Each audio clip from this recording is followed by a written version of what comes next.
Hello, and welcome back to my channel. In today's video, it will double both as my June update and an overall update or really video about how I'm starting my Afghan force now, my tribal Afghan force, which is not really just going to be Afghans. It's going to be generally tribal people of Afghanistan and northwest frontier. So Afridis, Araxis, various other Patan groups, Afghans, Jandolis, Chitralis.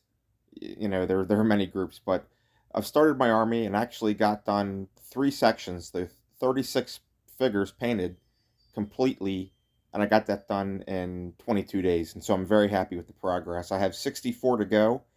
That's going to be 4 sections of 16, and those 64 will all be armed with swords, and some will have shields. Not every miniature actually comes with a shield.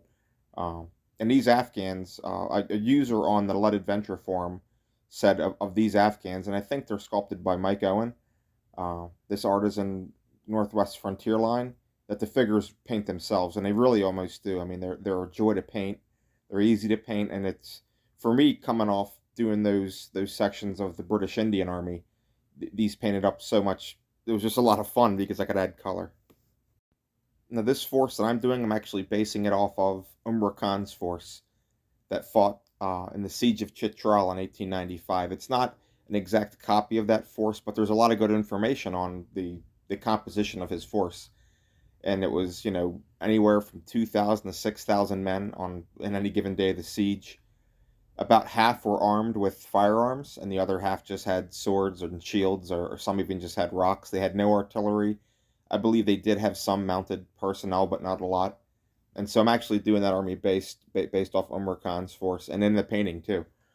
So it's mostly just people in their tribal clothing. But in his force, it did mention that he had a number of Indian Army deserters, and they actually mentioned, uh, I believe it was Lieutenants Fowler and Edwards, when they were captured and taken to Umar Khan's camp.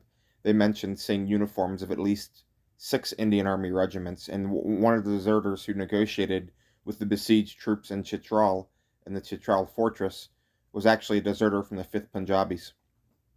And so I've actually painted up some of my figures to represent, Indian Army deserters. But if these guys seem to be that they were being described, if they could discern the regiments that they came from, they must have been in either full uniform or close to full uniform. But I've painted some of my guys in partial uniforms. I've tried to keep a good amount in white, just completely white, even though it's pretty boring. That was really the dominant color of any of these groups. But you can see this guy right here has khaki trousers and puttees, and I've painted him as a deserter, an Indian Army deserter. And some of the men in this section, I actually got some cheap Afghan command, like $6 a pack from Brigade Games. I think it was $6 or maybe five and change. But I picked up some. I don't necessarily know that there were former Afghan Army soldiers in Umar Khan's force, but it seems plausible enough. Afghan soldiers did desert quite a bit, and you see descriptions not necessarily in tribal forces, but in other forces in Central Asia that had, Persian deserters or Indian Army deserters or Russian deserters, or even Afghans, sometimes Cossacks, occasionally Chinese. And so I've included these Afghans, perhaps being deserters or just soldiers of fortune, used to stiffen up my tribal forces. And I've kind of clustered them in with some of the men with it looked like Indian Army deserters to kind of create a command group.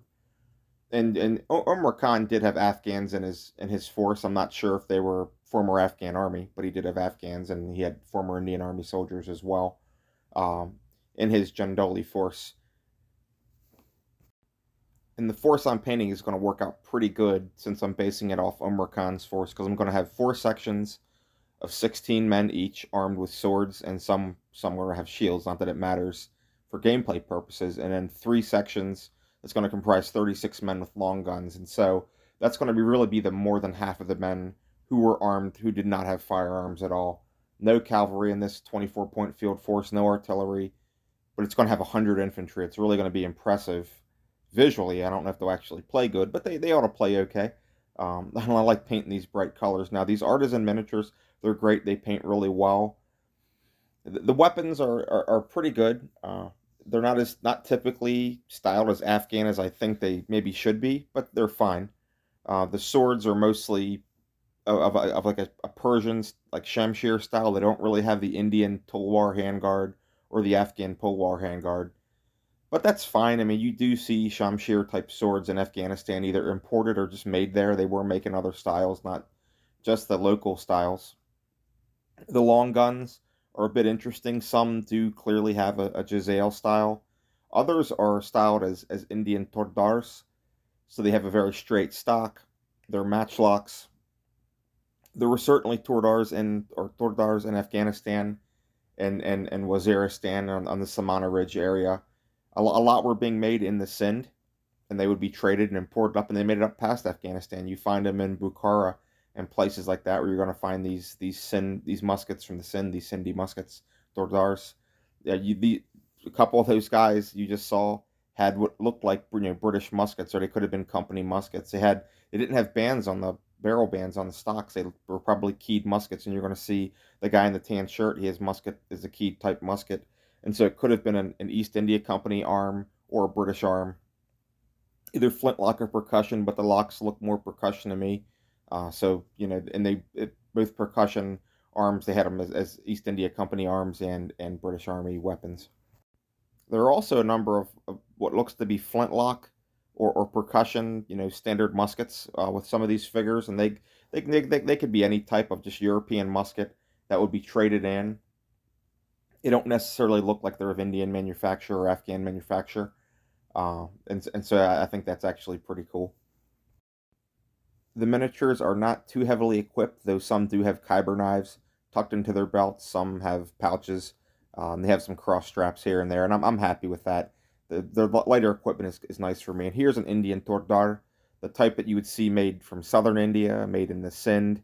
And they were in use all over India and in use in Afghanistan too, and in places north of that like Bukhara. This is a more typical Jazale. Now, when the Afghans made them, they did usually, by the time of the 1890s, you would see them in either flintlock or percussion. They did exist in matchlock, but I don't believe that the matchlock models like this were really being made in the 1890s. It was the old-fashioned even for Afghanistan. They still used matchlock arms, and they still did have matchlock Jazales, but they just weren't as typical. And the Tordars would have been absolutely matchlock. Here's a Russian musket that is pretty similar to some of the muskets you're going to see on the artisan miniatures. I'm not saying they're carrying Russian muskets, because this musket is pretty similar muskets at the time. But I like the figures. I like the variety of arms. I wish they had something that looked a little more clearly like a Martini Henry or a Snyder. But I'm happy with not having that. Now, Omar Khan's force did have, kind of at the core of his force, some groups of men that were armed with breech loaders like Snyders and Martini Henrys, and I believe they were kind of part of his personal guard clustered in there. But overall, these miniatures are really outstanding. I like them. They've been a joy to paint. I got 36 done in 22 days. It would have been less, but I actually had to order more miniatures to finish out a section, and so yeah, I had to actually break it up a little bit. And here's one of those guys with that British type musket. They look great. And here's a figure. It looks like he has a Tordar. I think that's what it looks like to me anyway. But they were a joy to paint. I used some of the express paints on them, and the only really challenge I had was deciding, what type of clothes each man would wear. Because you look at the figure and you're thinking, I know you like green shirts. You're a green shirt man. Some of the guys were not as easily, like this blue shirt guy. I don't know if that's really his color. But overall, this is my update video. The army is going to consist of 3 sections of men with firearms, 4 sections of men with swords. And that's going to be the overall army. It's going to total out 100 men at 24 points. You have to have a lot of Afghans. But this is my army update video. I wanted to keep it short. It's shorter than what I usually do. After I painted those British rifles, I said I wouldn't paint any more sections, and I painted another 60 miniatures. So, thank you for watching. Please leave a comment below. I'm probably going to pick up painting again at the end of this month, before the end of the month. And so, again, thank you for watching. Leave a comment. I really appreciate the comments, and my subscribers have been growing, and so I feel like I owe you guys more videos. So thanks for watching, and goodbye.